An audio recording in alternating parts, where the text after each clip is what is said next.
जय हिंद दोस्तों, आपका स्वागत है आपके अपने पसंदीदा चैनल स्टडी एंड अपडेट्स में। जय हिंद दोस्तों। मैं राजकमल आप सभी का स्वागत करता हूं स्टडी एंड अपडेट्स में। और आज के इस वीडियोस में हम लोग अग्निवीर ट्रेडविंड के लिए मॉडल सेट 6 करने वाले हैं जो कि 8th बेस है। ठीक है, तो चलिए शुरू करते हैं। ये रहा आपका पहला प्रश्न। क्या दिया गया है? हु वाज अवार्डेड द 2023 सशस्त्र रामार्जुन प्राइज। कहा जा रहा है कि वर्ष 2023 का सशस्त्र रामार्जुन पुरस्कार किसको दिया गया है। तो यह जो पुरस्कार है वह दिया गया है रुई जियांग को। ठीक है, रुई जियांग झांग जो हैं वह मैथमेटिक्स अर्थात गणित के क्षेत्र में अच्छा योगदान दिया है, तो इसी वजह से उनको यह पुरस्कार दिया गया है। ठीक है, तो फर्स्ट का उत्तर क्या हो जाएगा? फर्स्ट का उत्तर आपका ए हो जाएगा, रुई जियांग झांग। ठीक है, किस क्षेत्र में? मैथ, गणित के क्षेत्र में यह दिया जाता है। ठीक है, ये आप याद रखेंगे।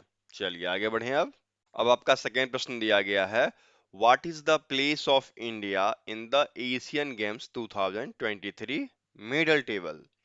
कहा जा रहा है कि वर्ष 2023 का जो एशियाई खेल संपन्न हुआ है अभी, तो उसके पदक तालिका में भारत का स्थान क्या है। तो देखिए, भारत का स्थान जो रहा वह रहा चौथा, जिसमें इन्होंने कुल 28 गोल्ड जीते। ठीक है, 38 सिल्वर जीते और 41 ब्रॉन्ज जीते। सभी मिलाकर आपका टोटल 107 मेडल जो है इंडिया ने जीता। ठीक है, और चौथे स्थान पे रहा। ओके, तो चौथा ढूंढ लीजिए। आपके सेकंड के सी में दिया गया है, तो सेकंड का सी उत्तर हो जाएगा। ठीक है, चलिए आगे बढ़े। अब देखिए आपका अगला प्रश्न क्या दिया गया है। अगला प्रश्न है third, Kishore Kumar Jena who was seen in the news plays which sports. देखिए, यहाँ पर आपसे पूछा गया है किशोर कुमार जेना जो खबर में दिखे कौन से खेल खेलते हैं। तो देखिए, इस क्षेत्र में जो है आपके दो प्लेयर बहुत ही चर्चित रहे। एक का नाम तो सबके मुख पे याद है, नीरज चोपड़ा, और दूसरा है किशोर कुमार जीना। ठीक है, नीरज चोपड़ा ने जेलविन थ्रो में 89.94 मीटर, ठीक है, किसने? नीरज चोपड़ा ने फेंका था भाला को। ठीक है, और किशोर कुमार जो हैं इन्होंने 87.54 मीटर फेंका था। ठीक है, ये दोनों भारतीय भाला फेंक के लिए प्रसिद्ध हुए वर्ष 2023 में। ओके, उत्तर क्या हो जाएगा? थर्ड का उत्तर बी हो जाएगा, जैवलिन थ्रो, भाला फेंक। ठीक है, समझ में आ रहा है? यदि वीडियो अच्छा लग रहा है तो लाइक कर दीजिएगा और इसे अपने दोस्तों के बीच शेयर भी कीजिएगा। ठीक है, चलिए आगे बढ़ते हैं। चौथा आपको दिया गया है, who is the head of the law commission of India as of 2023। 2023 तक भारतीय विधि आयोग का प्रमुख कौन है। तो देखिए, भारतीय विधि आयोग के प्रमुख जो हैं वो हैं जस्टिस ऋतुराज अवस्थी, और ये आपको दिया गया है फर्स्ट में। अच्छा, मुझे ये बताइए, यहाँ पर दिया गया है आपको लॉ कमीशन ऑफ इंडिया, इसका मुख्य कार्य क्या है ये बताइए। तो लॉ कमीशन ऑफ इंडिया जो है इसका मुख्य कार्य है EFIRs। जितने भी EFIRs लॉज होते हैं, जैसे आपकी कोई वस्तु खो जाती है कहीं पर, तो आप क्या करते हैं? ऑनलाइन जाकर FIR लॉज कर देते हैं। तो उन FIRs पे काम करना, यह कार्य जो है लॉ कमीशन ऑफ इंडिया का है। ठीक है, और इसी के 2023 के रिपोर्ट के अनुसार जस्टिस ऋतुराज अवस्थी जो हैं वो इसके प्रमुख हैं।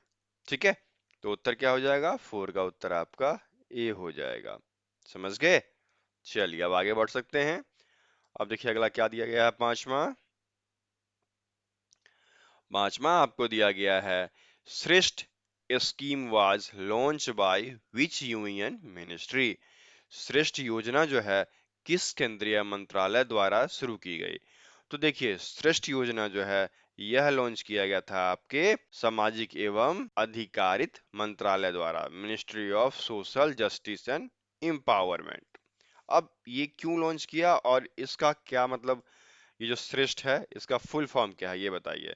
तो ये जो श्रेष्ठ है इसका फुल फॉर्म आपका हो जाता है scheme for residential education for student in high school in the targeted area. ठीक है। इसका जो मुख्य उद्देश्य है वह है जो एससी के बच्चे हैं, एससी के बच्चे, एसटी के बच्चे, इनको बढ़ावा देना।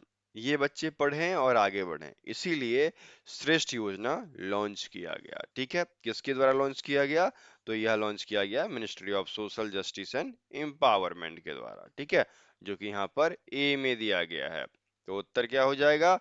उत्तर आपका 5 का ए हो जाएगा। ठीक है, और श्रेष्ठ का फुल फॉर्म क्या हो जाएगा? श्रेष्ठ का फुल फॉर्म है scheme for residential education for a student in high school in target area। इसका शॉर्ट फॉर्म आपका क्या है? श्रेष्ठ है। ठीक है, और इसका मेन काम है एससी, एसटी, इन सभी के बच्चे पढ़ें और वो आगे बढ़ें। ठीक है, समझ गए? तो 5 का उत्तर क्या हो गया? 5 का उत्तर आपका ए हो जाएगा। समझ गए? चलिए आगे बढ़ें अब। छठा आपको दिया गया है the Indian air force IAF is set to produce Prachand light combat chopper with which institution. भारतीय वायुसेना IAF किस स्थान से प्रचंड लाइट कॉम्बैट हेलीकॉप्टर खरीदने जा रही है? तो देखिए, प्रचंड लाइट कॉम्बैट हेलीकॉप्टर जो है यह बनाया जा रहा है आपको HAL द्वारा, हिंदुस्तान एरोनॉटिक्स लिमिटेड। HAL देखिए यहाँ पर दिया गया है, बिल्कुल दिया गया है। इसका फुल फॉर्म क्या है? हिंदुस्तान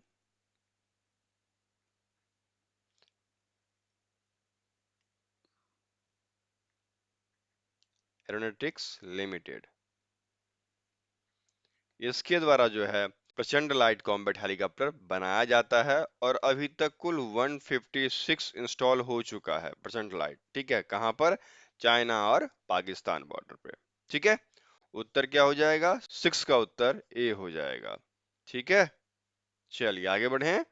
अब सातवां आपको दिया गया है विच committee of reserve bank of India decide the policy repo rate. भारतीय रिजर्व बैंक RBI की कौन सी समिति नीतिगत रेपो दर तय करती है?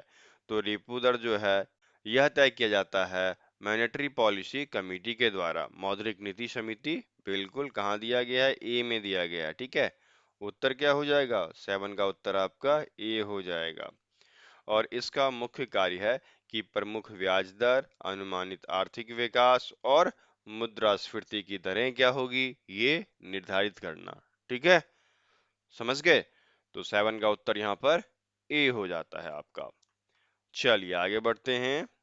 आठवां आपको दिया गया है विच institution released a report title India ageing report 2023। किस संस्था ने इंडिया एजिंग रिपोर्ट 2023 शीर्षक से रिपोर्ट जारी की है? तो देखिए, यह जो रिपोर्ट जारी किया गया है वह किया गया है UNFPA के द्वारा। ठीक है, इसका फुल फॉर्म क्या होता है? देखिए, UNFPA आपके यहाँ पर दिया गया है।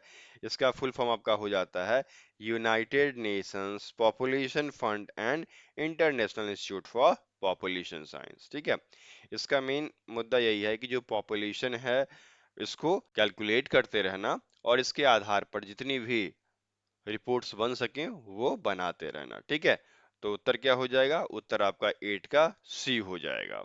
समझ गए? कोई भी दिक्कत हो तो आप हमें व्हाट्सएप कर सकते हैं। हमारा व्हाट्सएप नंबर है 7979946092। फ्री मॉक टेस्ट अवेलेबल हैं। आप नीचे लिंक दिया गया है डिस्क्रिप्शन बॉक्स में, वहां से जाकर आप फ्री मॉक टेस्ट दे सकते हैं। PDF डाउनलोड करना है तो PDF वाले वेबसाइट पे चले जाएं, सभी कुछ आपको उपलब्ध कराया गया है। ठीक है, चलिए आगे बढ़ें। चलिए आगे बढ़ते हैं।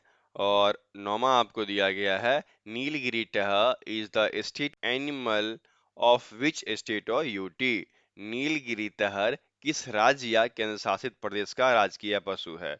तो यह जो है आपके वह है तमिलनाडु का। तमिलनाडु में जब सीएम है एम के स्टालिन।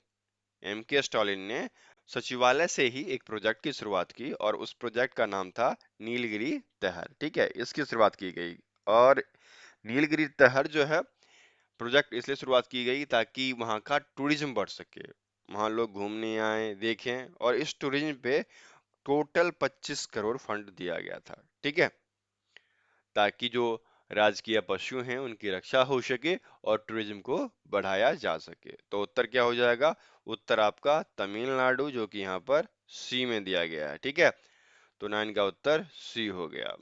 आगे बढ़ें। अब देखिए आपका अगला प्रश्न 10वां क्या दिया गया है? 10वां है, इसको valley is located in which state? इसको घाटी किस राज्य या केंद्र शासित प्रदेश में स्थित है? तो इसको वैली जो है यह एक बॉर्डर है और यह बॉर्डर आपको लद्दाख में पड़ता है। ठीक है, लद्दाख देखिए ए में दिया गया है। लद्दाख में दो बॉर्डर ओपन किए गए थे घूमने के लिए। ठीक है, एक तो आपका एस्को घाटी हो गया और दूसरा था आपका मर्समिक्सा लॉ। कौन सा? मर्समिका लॉ। ठीक है, ये दोनों बॉर्डर खोला गया था गृह मंत्रालय के द्वारा ताकि पर्यटन बढ़ सके। तो उत्तर क्या हो जाएगा? 10 का उत्तर आपका ए हो जाएगा। ठीक है, देखिए टूरिज्म पे बहुत ध्यान दिया जा रहा है क्योंकि वहां से अच्छी खासी अर्निंग होती है और देश का विकास होता है। ठीक है, चलिए आगे बढ़ें। 11वां आपको दिया गया है, what is the theme of world heart day 2023? विश्व हृदय दिवस 2023 का थीम क्या था, विषय क्या था? देखिए इसका जो मेन विषय था वह था यूज हर्ट नो हर्ट। ठीक है, यूज हर्ट नो हर्ट।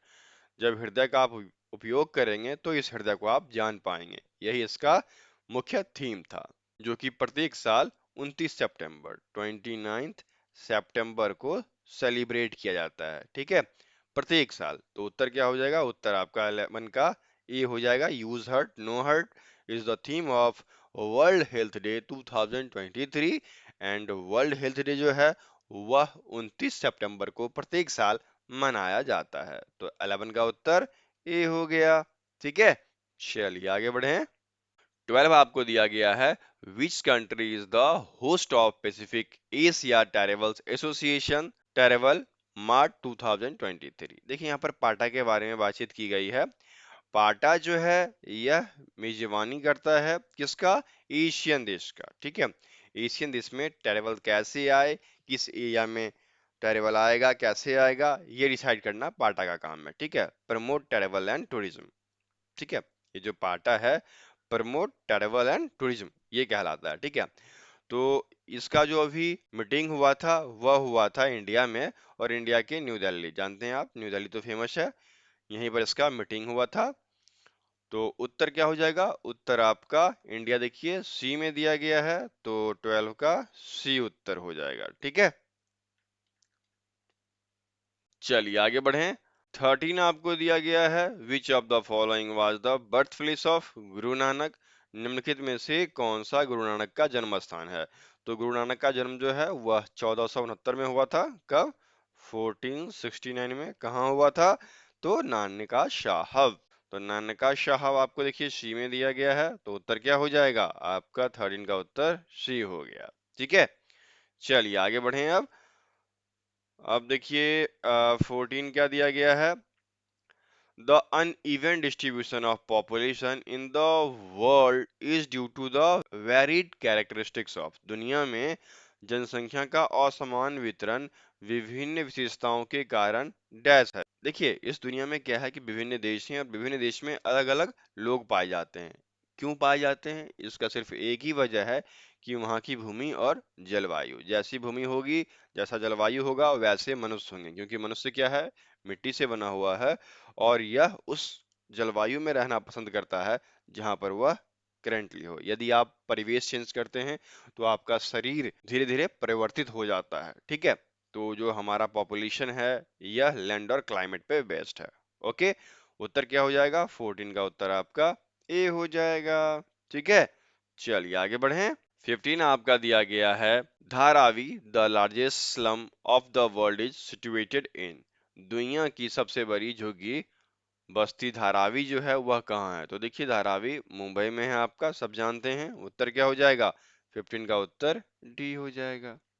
ठीक है, तो इस प्रकार से जीके यहाँ पर समाप्त होता है। अब आगे बढ़ेंगे और रीजनिंग के कुछ प्रश्न हैं उसको कर जाते हैं। ये है आपका रीजनिंग का प्रश्न, और रीजनिंग का प्रश्न दिया गया है आपको 0, 3, 8, 15, 24, क्वेश्चन मार्क 48। तो हमें क्या है कि इस जगह पे क्या आएगा ये बताना है। तो आप ये देखो, 0 प्लस 3 बराबर 3, ठीक है। अगला टर्म आया 3 प्लस 5 इक्वल्स टू 8, ठीक है। अब 8 प्लस 7 इक्वल्स टू 15, ठीक है।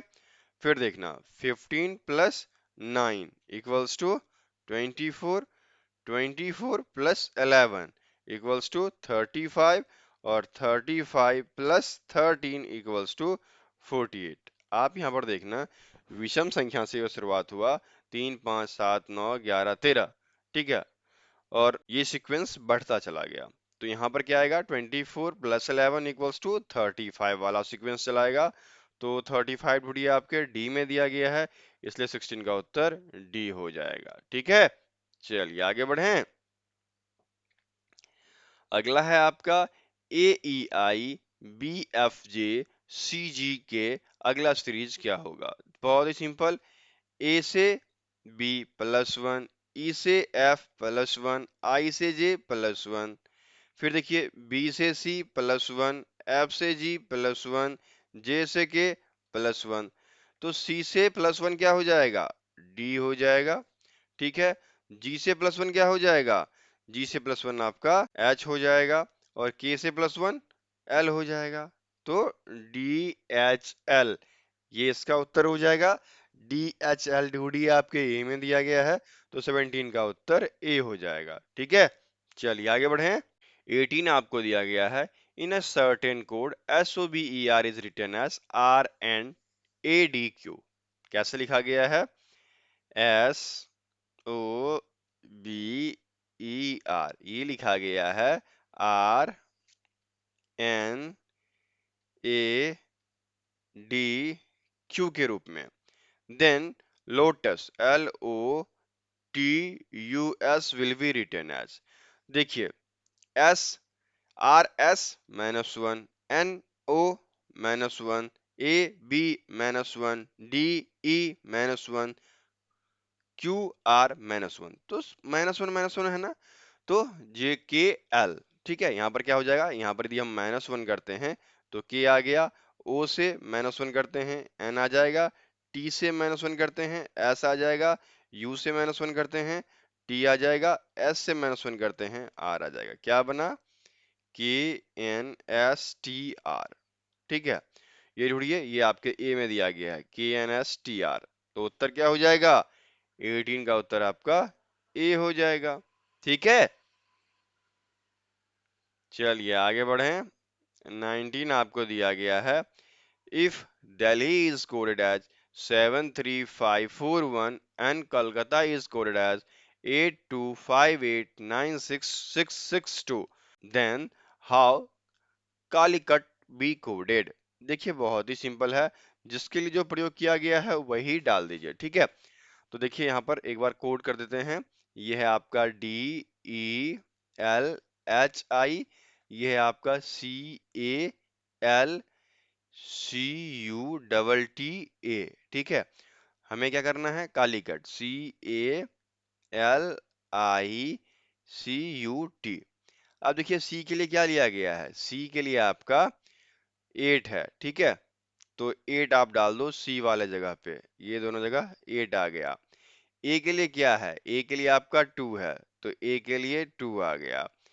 एल ढूंढिए, एल के लिए आपका 5 है, आई के लिए 1 है, यू के लिए 9 है, और टी के लिए 6 है। क्या बना? 8 2 5 1 8 9 6, यही सीरीज बनाना। ढूंढिए कहाँ दिया गया है? 8251,896 जो कि यहाँ पर सी में है, तो 19 का उत्तर सी हो जाएगा। ठीक है, चलिए आगे बढ़ें। 20 क्या दिया गया है? बर्थ, डेथ, इंक्रीज क्या होगा? देखिए यहाँ पर क्या है कि हमें सिमिलर ढूंढना है। जैसे जन्म का मृत्यु होता है, उसी प्रकार वृद्धि का क्या होगा? कमी हो जाएगा, इंक्रीज डिक्रीज। तो उत्तर क्या हो जाएगा 20 का? 20 का उत्तर आपका बी हो जाएगा। ठीक है दोस्तों, समझ में आया? यदि समझ में आ गया तो वीडियो को लाइक कर दें और इसे अपने दोस्तों के साथ शेयर भी करें। पीडीएफ चाहिए तो हमें व्हाट्सएप कर लीजिएगा। हमारा व्हाट्सएप नंबर है 7979946092। और मैं आपको बता दूं, फ्री मॉक टेस्ट ये चल रहा है। इस सीरीज के लिए लिंक आपको नीचे दिया गया है, लिंक पे चले जाइए। फ्री पीडीएफ भी दिया गया है, सभी आप लिंक से डाउनलोड कर सकते हैं। ठीक है, और अब यहाँ से तिवारी सर कंटिन्यू करेंगे। तो मैं मिलता हूँ फिर अगले वीडियो में, तब तक के लिए आप तिवारी सर के साथ कंटिन्यू रह सकते हैं। जनरल साइंस तुम्हारा पहला क्वेश्चन है 21वां question. What is the SI unit of potential difference? Potential difference की जो एसआई यूनिट होती है वो होती है आपकी वोल्ट। कूलम्ब होती है चार्ज की एसआई यूनिट। ओम होती है रेसिस्टेंस की, प्रतिरोधी जिसको बोलते हो आप। और एम्पियर होती है करंट की। ठीक है, तो हमारा आंसर क्या है? हमारा आंसर है सी, वोल्ट इसका आंसर हो गया। आइए बढ़ते हैं हमारे 22वां क्वेश्चन जो कि हमारा, in which zone of the earth does air exist? पृथ्वी के किस क्षेत्र में स्थित है तो एयर? तो ये है हमारे ट्रोपोस्फेयर में, क्षोभ मंडल। अगर मैं स्टार्ट करूं तो सबसे पहले जीरो से लेकर जो आपका 10 किलोमीटर है यहाँ पे होता है ट्रोपोस्फेयर। फिर 10 से लेकर 50 तक जाओगे तो आपको मिलेगा यहाँ पे स्ट्रेटोस्फेयर। ठीक है, समताप मंडल। फिर ऐसे ही 50 से जाओगे आप 85 तक, लगभग 85 किलोमीटर तक, तो यहाँ आपको मिलेगा मेसोस्फेयर। और ऊपर जाओगे तो फिर थर्मोस्फेयर, एक्सोस्फेयर और सबसे ऊपर आइनोस्फेयर, ऐसे मिलते हैं। तो हमने पूछा कि एयर कहाँ पे होती है? एयर ट्रोपोस्फेयर में होती है, ह्यूमेलाइट ट्रोपोस्फेयर में ही एग्जिस्ट करती है। तो इसका आंसर क्या हुआ? सी इसका आंसर हो गया। आइए बढ़ते हैं हमारे 23वां क्वेश्चन जो कि हमारा, bauxite is the ore of which metal? Bauxite किस धातु का अयस्क है? ये है आपके एल्यूमिनियम का। बॉक्साइट हमारे भारत में सबसे ज्यादा उड़ीसा में पाया जाता है, मतलब पूरे भारत में जितना भी बॉक्साइट पाया जाता है तो आधे से ज्यादा हमें उड़ीसा में पाया जाता है। इसका आंसर क्या है आपका? बी, एल्यूमिनियम इसका आंसर हो गया। आइए बढ़ते हैं हमारे 24वां क्वेश्चन जो कि हमारा, which is the sweetest sugar? सबसे मीठी चीनी कौन सी होती है? तो वो होती है आपकी फ्रक्टोज। फ्रक्टोज आपकी सबसे मीठी चीनी होती है, जो बेसिकली कहाँ पाई जाती है? आपके शहद में या वाइन फ्रूट्स में, फ्लावर्स में, बेरीज में, वहां पाई जाती है। जो आपका फ्रक्टोज होता है ना, ये 1.7 टाइम्स होता है सुक्रोज से। मतलब जितना सुक्रोज आपका मीठा होगा ना, उससे 1.7 टाइम्स होता है फ्रक्टोज। ठीक है, तो इसका आंसर क्या आपका? ए, फ्रक्टोज इसका आंसर हो गया। ये बढ़ते हैं हमारे 25वां क्वेश्चन जो कि हमारा, the material use in lead pencil is? Lead pencil में प्रयुक्त सामग्री क्या है? ग्रेफाइट। बेसिकली जो पेंसिल की लेड होती है वो ग्रेफाइट से ही बनती है। ग्रेफाइट आपका कार्बन का एक एलोट्रॉप है, और ग्रेफाइट आपका गुड कंडक्टर ऑफ इलेक्ट्रिसिटी होता है। ठीक है, तो इसका आंसर क्या आपका? ए, ग्रेफाइट इसका आंसर हो गया। बढ़ते 26वां क्वेश्चन जो कि हमारा, which among the following is richest in protein? निम्नलिखित में से कौन प्रोटीन में सबसे समृद्ध है? वो है आपका सोयाबीन। सोयाबीन में लगभग लगभग 72% प्रोटीन होता है, सबसे ज्यादा होता है सोयाबीन में। इसका आंसर क्या आपका? ए, सोयाबीन इसका आंसर हो गया। बढ़ते 27वां क्वेश्चन जो कि हमारा, kilowatt hour is a unit of measurement of? Kilowatt घंटा किसकी माप की इकाई है? ये है आपकी इलेक्ट्रिक एनर्जी की। आपके घर में बिजली का बिल आता है ना, क्या आता होगा? वॉट में आता होगा कि आपने 400 यूनिट, और 400 यूनिट, सॉरी 400 यूनिट बिजली कवर कर ली। तो वो वॉट मतलब क्या है? वो वॉट आपका किलोवाट आवर से ही डिराइव होता है एक तरीके से। तो इसका आंसर क्या है आपका? बी, इलेक्ट्रिक एनर्जी इसका आंसर हो गया। बढ़ते हैं हमारा 28वां क्वेश्चन जो कि हमारा, अगर अगर इज ऑब्टेन फ्रॉम? अगर अगर किससे ऑब्टेन होता है? ये होता है आपके रेड एल्गी से। बेसिकली अगर अगर है क्या? ये ऑब्टेन होता है आपके गैल्डियम एंड यूकेमा से। गैल्डियम और यूकेमा से मिलता है आपको ये छोटे छोटे से एल्गी होती हैं, रेडिश स्टेम होती है जहां पे पाए जाते हैं ये। तो इसलिए इसको ग्रुप में बांटा गया जो आपका रेड एल्गी है। तो इसका आंसर क्या आपका? बी। बेसिकली एल्गी होते हैं ना शेवाल जैसे, कि अगर मैं बताऊं आपको, ब्लू ग्रीन एल्गी होता है। आपने देखा होगा कि कहीं तालाब जाओ तो तालाब पे ना आप देखोगे तो पानी रुका हुआ होता है, तो वहाँ पे ना हरा और नीले कलर का ना कुछ काई से जम जाती है, उसको एल्गी बोलते हैं। तो ऐसी एल्गी होती है। 29वां क्वेश्चन हमारा, आगे बढ़ते हैं। BCG vaccine is use against? BCG vaccine का प्रयोग किसके खिलाफ किया जाता है? तो बीसीजी फुल फॉर्म क्या है बीसीजी की? ये है आपकी बेसाइल कैलेमिट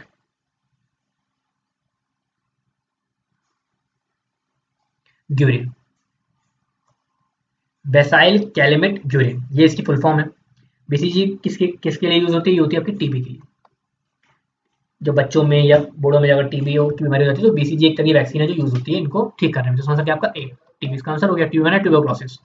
आगे बढ़ते हैं हमारा तीसरा क्वेश्चन जो कि है हमारा cirrhosis of liver is caused by, liver cirrhosis किसके कारण होता है? ये बेसिकली होता है आपके अल्कोहल के कारण। साइरोसिस किसको डैमेज करता है? आपके लिवर को डैमेज करता है।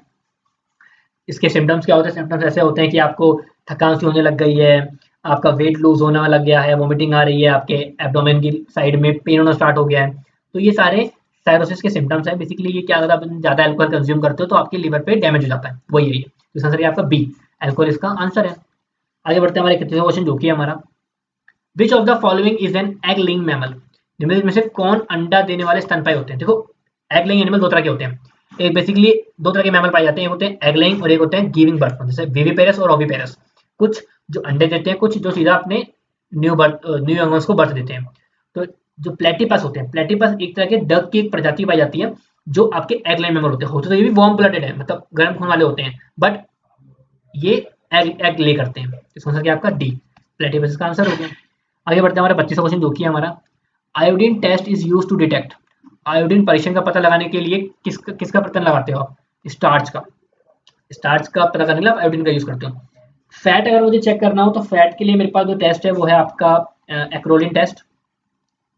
एक्रोलिन टेस्ट से आप फैट पता कर सकते हो, एक्रोलिन हो गया या हबली टेस्ट हो गया, इससे आप फैट पता कर सकते हो। प्रोटीन चेक करना हो तो प्रोटीन के लिए है आपका बायोरेट टेस्ट, ठीक है। और स्टार्च के लिए तो आपके पास आयोडीन है ही। तो इसका आंसर क्या हमारा बी, इसका आंसर हो गया। आगे बढ़ते हैं हमारा 33वां क्वेश्चन जो कि हमारा which of the following is a viral disease, निम्नलिखित में से कौन वायरल रोग है? तो वो है आपका पोलियो। जो पोलियो वो आपका वायरल डिजीज है जो वायरस से फैल जाता है इजीली। इसका आंसर क्या आपका डी, पोलियो इसका आंसर हो गया। आगे बढ़ते हैं हमारा 34वां क्वेश्चन जो कि हमारा functional unit of kidney is called nephron. Nephron जो होता है फंक्शनल यूनिट ऑफ किडनी होता है। कई सारे इसके अंदर ट्यूब्स होती हैं और आपका कई सारी वेसल्स भी होती हैं जो बेसिकली पास करती हैं। तो इसका आंसर क्या आपका ए, नेफ्रॉन इसका आंसर हो गया। आगे बढ़ते हैं हमारे 35वां क्वेश्चन जो कि हमारा आखिरी क्वेश्चन है जनरल साइंस का universal recipient blood group is, सार्वभौमिक प्राप्तकर्ता रक्त समूह, ऐसा कौन सा रक्त समूह जो किसी से भी ब्लड ले सकता है? रिसिपिएंट किसी से भी ले सकता है, वो होता है ए बी। एग्जैक्ट बताऊं तो ए बी पॉजिटिव जो होता है वो आपका यूनिवर्सल रिसिपिएंट होता है, और जो आपका ओ नेगेटिव होता है वो यूनिवर्सल डोनर होता है। यूनिवर्सल डोनर मतलब होता है वो किसी को भी दे सकता है। देखो बेसिकली क्या होता है कि अगर मेरा A B positive blood group है और मुझे ब्लड की जरूरत है और मेरे आसपास कोई भी ए बी पॉजिटिव वाला नहीं है, तो अगर कोई भी ब्लड ग्रुप वाला होगा तो वो मैं उससे खून ले सकता हूँ, ठीक है। ये तो होता है आपका ए बी पॉजिटिव वाला। अब एक ओ बी नेगेटिव है किसी के पास, तो वो किसी को भी ब्लड दे सकता है, चाहे वो कोई भी, अगर मान लो ए ब्लड ग्रुप वाला है उसको ब्लड चाहिए और कहीं से ए ब्लड ग्रुप वाला नहीं मिल रहा है, तो ओ नेगेटिव जिसके पास होगा वो किसी को भी अपना ब्लड दे सकता है। इसको बोलते हैं यूनिवर्सल डोनर। तो काफी इंपॉर्टेंट है। इसका आंसर क्या हमारा बी, बी इसका आंसर हो गया। यह हमारा सेक्शन सी जनरल साइंस खत्म होता है। आइए बढ़ते हैं हमारे सेक्शन डी जो कि आपका मैथमेटिक्स। तो हमारा 36वां क्वेश्चन है, मतलब पहला question which of the following pair is wrong, निम्नलिखित में से कौन सा जोड़ा गलत है? तो बेसिकली कुछ नहीं करना है, ये जो पॉइंट आपको दे रखा है ना, ये पॉइंट आपके सिर्फ एक तरीके से कंफ्यूजन के लिए, आपको सिंपल ये देखना है कि कौन सा किसका रूट है कौन सा किसका रूट नहीं है। 24 का स्क्वायर 576 होता है, ये एकदम ठीक है। 26 का स्क्वायर निकालोगे तो वो 676 होता है, ये भी ठीक है। 28 का स्क्वायर निकालोगे 784, वो भी एकदम ठीक है। बट 42 का स्क्वायर 1024 नहीं होता है, तो इसका आंसर क्या हुआ, ये गलत हो गया। तो ये तो डी इसका आंसर हो गया। बेसिकली मैंने निकाला कैसे, दो तरीके होते हैं निकालने के, एक तो आपको स्क्वायर निकालना है तो वही है 24 का स्क्वायर निकाल लो पता चल जाएगा, या 576 के फैक्टर कर लो, ये एक तरीका मिल जाएगा। तो आपको बेसिकली 1 से लेकर 25 से 30 तक तो याद होने चाहिए, और बाकी आप ऐसे निकाल सकते हो। तो इसका आंसर क्या है, डी इसका गलत आंसर है, मैंने डी आपको बता दिया। बढ़ते हमारा 37वां क्वेश्चन जो कि हमारा a man goes 150 meter to east and then 200 meter north, at what shortest distance he is from the starting point. एक आदमी पूर्व की ओर 150 मीटर चला, मतलब 150 मीटर गया यहाँ, फिर उत्तर की ओर 200 मीटर, मतलब यहाँ। क्या बोला आपने, आरंभी से कहाँ पे है, मतलब ऐसे बताना है।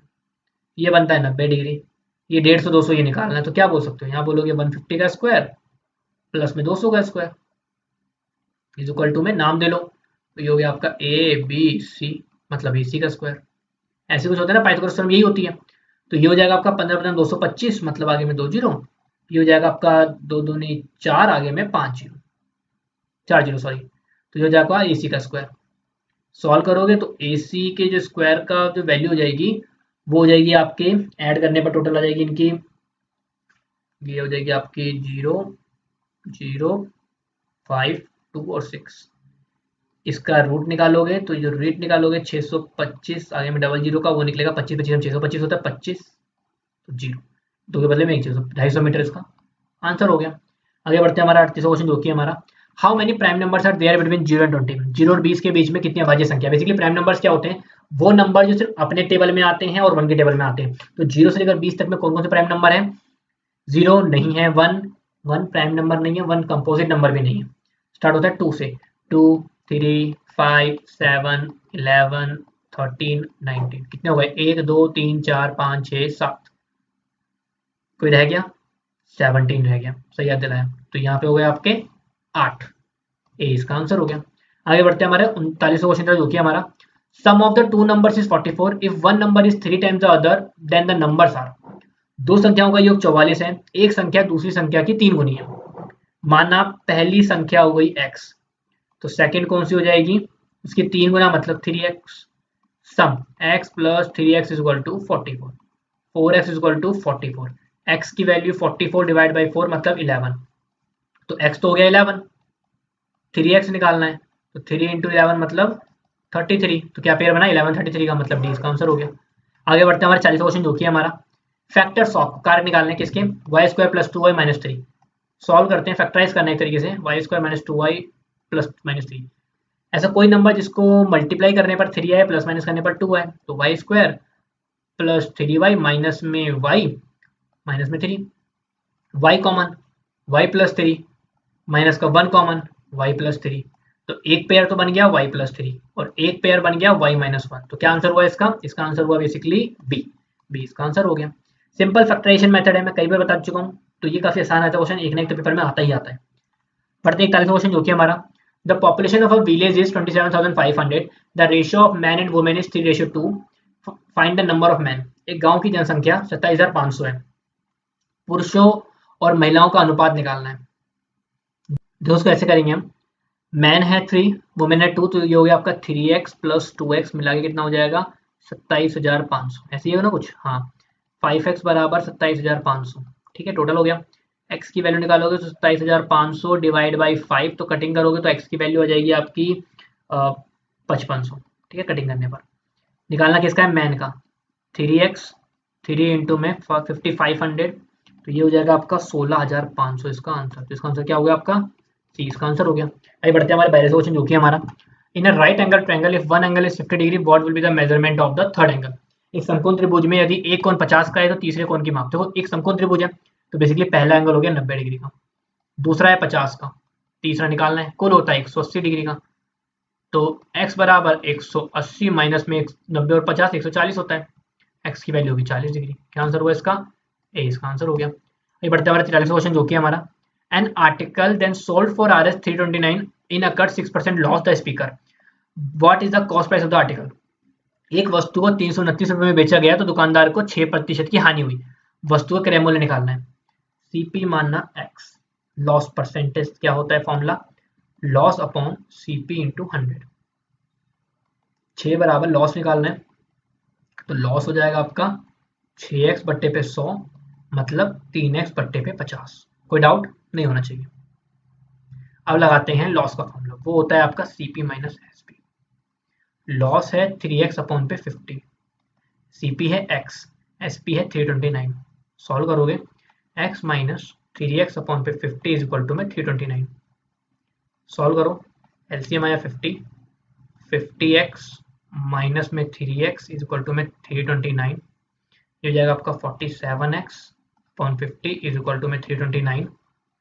x निकालना है बेसिकली, कैसे निकालोगे, x इज इक्वल टू हो जाएगा 329 मल्टीप्लाई 50 डिवाइड बाई 47, कटिंग करोगे तो 47 बन जाए 47, 47 7 जा 329, 7 इंटू 50 350 आंसर हो गया। तो क्या आंसर हुआ इसका, सी 350 इसका आंसर हो गया। ये बढ़ते हैं हमारे 44 क्वेश्चन जो कि हमारा average of first 5 multiples of 3, average निकालना है। तो फर्स्ट 5 मल्टीपल क्या हुए, 3 plus 6 plus 9 plus 12 plus 15, average निकालो, ऐड करोगे उसको तो ये पूरा ऐड होके बनेगा 15 12 27, 27 और 9 36, 36 और 6 42 और 3 45, बट्टे पे 5, आंसर आया 9। क्या आंसर हुआ इसका? सी इसका आंसर हो गया। ये बढ़ते हमारा 45 क्वेश्चन जो कि हमारा a principal amount at 5% yearly interest rate after 3 years earned Rs 1200 as simple interest. Should the rate of interest and duration remain the same, how much will the compound interest be on the principal? Question कहता है 5% का वार्षिक ब्याज दर लगाया, एक मूलधन 3 वर्ष के बाद साधारण ब्याज देता है 1200 रुपए का। अगर मैं सेम को रखूं तो मेरा चक्रवृद्धि ब्याज कितना होगा? तो बेसिकली इसने क्या बोला, इसने आपको एसआई दे दिया और सीआई निकालने के लिए कह रहा है। तो बेसिकली मुझे एसआई पता है, आर पता है, टी पता है, मुझे पी नहीं पता, तो मैं पी निकाल लेता हूँ बेसिकली। तो पी एसआई का जो फॉर्मूला होता है वो होता है पी इंटू में आर इंटू में टी अपॉन पे 100, फॉर्मूला पता होना चाहिए। एसआई दे रखा है आपको 1200 का, पी हमें पता नहीं, आर है मेरे पास 5 का, टाइम है 3 का, निकाल लेते हैं पी की वैल्यू। तो पी हो जाएगा आपका 1200 गुने में 100 डिवाइड पे 5 इंटू 3, 3 से काटोगे तो ये कटेगा 400 बार में, 5 से काटोगे तो ये कटेगा आपका 80 बार में, 80 इंटू 100 हो गया आपका 8000 रुपए का, तो प्रिंसिपल हो गया। कोई डाउट नहीं। सीआई निकालना है तो पहले अमाउंट का फॉर्मूला होता है पी इंटू में 1 प्लस आर बाई 100 की पावर टी, ये पता होता है। पी है 8000, 1 प्लस आर है 5/100 डिवाइड पे 3, कटिंग करोगे ये आएगा 1/20, क्या बना 8000, गुना करो, सॉल्व करोगे इसको एलसीएम लेके तो 20 और 1 21/20, 3 बार कर लो क्योंकि पावर 3 है, 21/20, 21/20, 20 20 20 से ये कट गया पूरा, क्या बचा 21 इंटू 21 इंटू 21, इनको पूरा मल्टीप्लाई करो तो जो आपका आंसर आएगा वो आएगा आपका 9261 अमाउंट आ गया। सीआई निकालना है तो सीआई का फॉर्मूला होता है अमाउंट माइनस प्रिंसिपल। अमाउंट है आपका 9261 का, उसमें से माइनस करो 8000 तो आपको बचेगा 1261 मतलब 1200 रुपये, 61 रुपये, तो इसका आंसर क्या हुआ सी इसका आंसर हो गया। भाई बढ़ते हैं हमारे 46 क्वेश्चन देखिए हमारा। Meena buys eggs at ₹7 for 20 and sells them at ₹7.20 per dozen. If the profit is 30, the number of x bought by her is. Question कहता है मीना 7 रुपए में 20 अंडे खरीदती है और उन्हें ₹7.20 प्रति दर्जन के हिसाब से बेच देती है। यदि उसको 30 रुपए का लाभ हुआ है तो उसने कितने अंडे खरीदे, ये बताना है बेसिकली। तो क्वेश्चन थोड़ा सा डिफिकल्ट लग रहा है देखने में, बट इतना आसान, इतना कठिन नहीं है। पहले मैं क्या करता हूँ, पहले मैं एक अंडे का सीपी निकाल लेता हूँ कि एक अंडे का कॉस्ट प्राइस क्या था। तो सीपी ऑफ 1 एग क्या है, वो है आपका 7 रुपए में 20 अंडे, मतलब सॉल्व करोगे तो 0.35 रुपीज इसका आ जाएगा एक अंडे का सीपी। अब एक अंडे का एसपी निकाल लो, मतलब कितने में एक अंडा बेचा, तो वो बेचा इसने ₹7.20 के हिसाब से, और कितने अंडे बेचे 12, एक दर्जन 12 अंडे होते हैं या 12 कुछ भी बोल लो, तो ये आएगा ₹0.60, मतलब उसने 0.35 का खरीदा है, रुपया खरीदा है और 0.60 रुपए में बेच दिया। तो बेसिकली क्या करना है, मैं पहले प्रॉफिट निकालता हूँ। प्रॉफिट ऑफ 1 एग कितने का निकलेगा, एसपी माइनस सीपी, मतलब 0.6 में से 0.35 माइनस करोगे तो उसको 0.25 मतलब 25 पैसे का लाभ हो रहा है। अब क्वेश्चन पूछा है कि 30 रुपए में उसने कितने अंडे खरीदे होंगे, तो बेसिकली क्या है, नंबर ऑफ एग निकालने हैं ना मुझे, अंडों की संख्या निकालनी है, तो कुछ नहीं करना है, 30 से 0.25 को डिवाइड करो, डिवाइड करो तो जो आपका आंसर आएगा वो आएगा आपका 120। तो कितने अंडे, 120 अंडे उसने खरीदे, तो इसका आंसर क्या हुआ, 20 का आंसर हो गया। ये बढ़ते हैं हमारा 47 क्वेश्चन देखिए हमारा। CP of a radio is RS 750 and SP is 900, find the percentage of gain.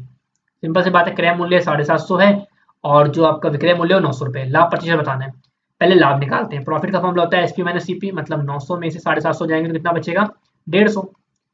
Profit percent निकालना है, प्रॉफिट अपॉन सीपी मतलब 150 अपॉन पे सीपी कितना होता है 750 इंटू में 100, कटिंग कर लो, 25 या 75, 25 छिक्के 150, 3 कम 3, 3 दूनी 6, 2 दामा तो 20% का उसका प्रॉफिट हो गया, तो डी इसका आंसर हो गया। ये बढ़ते हमारे 48 क्वेश्चन जो कि हमारा volume of sphere is, sphere के वॉल्यूम का फॉर्मूला क्या होता है, वो होता है आपका 4.3 πr3, तो बी इसका आंसर हो गया। इसलिए मैं आपको पहले ही वीडियो बता रखा है कि कुछ आपके ऐसे मतलब सॉलिड फिगर्स हैं जिनके वॉल्यूम टीएसए मतलब total surface area, curve surface area के फॉर्मूले हमेशा पूछे जाते हैं, तो आपको पता होना चाहिए कि वॉल्यूम का फॉर्मूला क्या है, सीएसए का क्या है, टीएसए का क्या है, किस किस के मैंने पहले बता रखे हैं, क्यूबॉइड, क्यूब, कोन, स्फेयर, सिलेंडर, हेमिस्फीयर, इन सब की आपको पता होनी चाहिए। आगे बढ़ते हैं, हमारा 49वां क्वेश्चन जो कि हमारा फैक्टराइज करना है। क्या क्या है, x square plus 5x plus 6, ऐसा दो नंबर जिसको प्लस माइनस करने पर 5 है, मल्टीप्लाई करने पर 6 है। तो एक्स स्क्वायर प्लस में आप स्क्वायर से बोलो 3x प्लस में 2x प्लस में 6, x common, x plus 3 plus में 2 कॉमन, x प्लस 3 क्या बना, एक फैक्टर बनेगा आपका x प्लस 3 का और एक बनेगा आपका x प्लस 2 का। क्या मैच कर गया आंसर, बिल्कुल कर गया, 20 का आंसर हो गया। आगे बढ़ते हैं, हमारा 50वां क्वेश्चन जो कि हमारा आखिरी क्वेश्चन है, वो कहता है हमारा a book seller bought 20 copies of a book is R 89, how much would 36 copies of the same book cost. एक पुस्तक विक्रेता ने 89 रुपीज में एक पुस्तक 20 पुस्तक खरीदी, इसका मतलब, और उसी पुस्तक की 26 प्रतियां कितनी रुपए की होंगी। मतलब बेसिकली क्या बोला कि कॉस्ट ऑफ 20 कॉपीज बोल लो, वो हो गया आपका 89। तो कॉस्ट ऑफ 1 कॉपी निकालना हो तो कुछ नहीं है, 89 को 20 से डिवाइड कर दो। अब मुझे कॉस्ट ऑफ 36 निकालना हो तो जो आपने एक का निकाला है ना, उसको बेसिकली आप 36 से मल्टीप्लाई कर दो। कटिंग करके देखते हैं, 4 पंचे 20, 4 ने में 36, अब कट तो रहा नहीं है, मल्टीप्लाई कर लो। तो अगर इसको मल्टीप्लाई करोगे तो इसका आंसर आ जाएगा आपका 801 बट्टे पे 5, डिवाइड करोगे तो इसका आंसर आएगा आपका 160.20, मतलब 160 रुपये 20 पैसे की। अभी किताबें आ जाएंगी सारी, तो इसका आंसर क्या हुआ, डी, 20 का आंसर हो गया। आपको कोई भी दिक्कत आई हो तो आप कमेंट करके पूछ सकते हैं। जैसे मैं आपको हर वीडियो में बताता हूँ, हमने आपके कुछ प्रैक्टिस सेट तैयार कर रखे हैं, जिसका लिंक आपको डिस्क्रिप्शन में मिल जाएगा, फ्री ऑफ कॉस्ट है, इसको अटेम्प्ट कीजिए। तो मिलते हैं आपसे अगली वीडियो में, तब तक के लिए नमस्कार।